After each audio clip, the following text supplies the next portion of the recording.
Good afternoon. This is Abel Allen from the Academy of Extraterrestrial Arts and Sciences. Several months back, while cramming for my xenoarchaeology exam, I was disrupted by a thunderous bang out the window. Bang, bang. A bit skittish from the caffeine abuse, I immediately slammed my books, grabbed my flashlight, and headed outside to see what the school was about. I cracked the door open slightly and took a peek outside to find my mailbox stuffed with papers. After checking if the coast was clear, I rushed to the mailbox to retrieve what was legally mine. I skimmed through the junk, excited about starting a fire in the backyard. The mundane coupons, advertisements, letters from my ex-wife Melissa blazed me.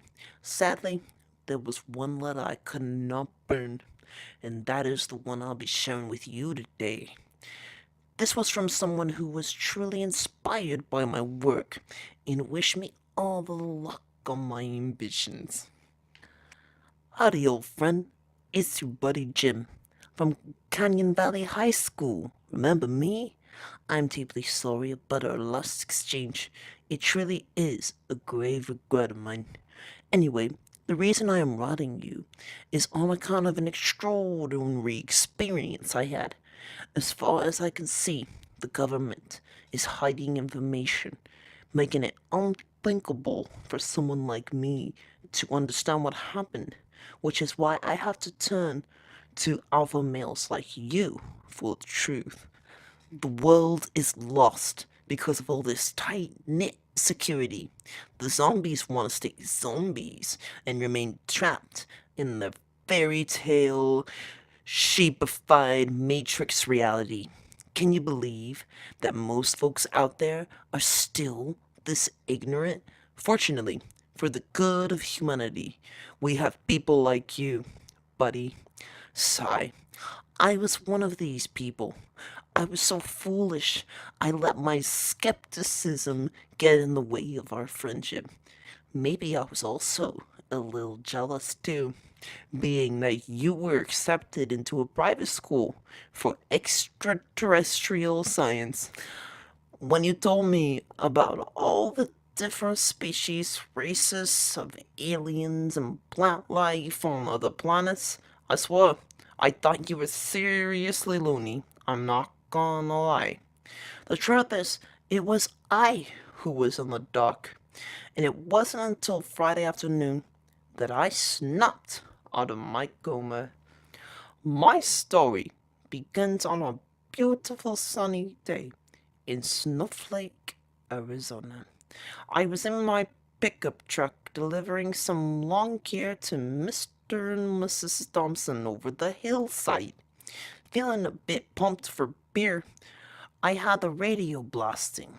In order to complete my trip, I had to journey aboard a forbidden dirt road over hills, bridges, tunnels, and so on, which is normally an adventure to me. Today, however, this adventure was to become a nightmare. On a painfully bumpy ride toward the first incline, I glanced into the rearview mirror. I did a double take as a chrome looking thing appeared. Dust was being flung around everywhere like a tornado, obscuring the distant object. So I assumed it was a motorbike, as people like to motorbike around here. Up the hill I went, then boom, the music shuts off. Zzz. What in God's name is? I looked back in the mirror, and the silver thing was right behind my truck.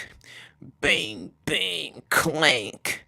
That was when I slammed on the acceleration. Vroom, vroom. This was a bad move, as the road I embarked on was narrow, with sharp turns over steep and fatal ledges. A horrific beep beep boop boop sound came from the back seat of my truck. In shock, I turned my entire torso to the hair-raising sounds to uncover the most abhorrent looking creatures imaginable. Two infant-like gray aliens seated deathfully tranquil with eyes planted on me. Ah! They were trying to tell me something. Beep, beep, boop, boop. But I couldn't understand them, and I want them gone. My skin lost all color, practically turned blue. There were aliens in my truck.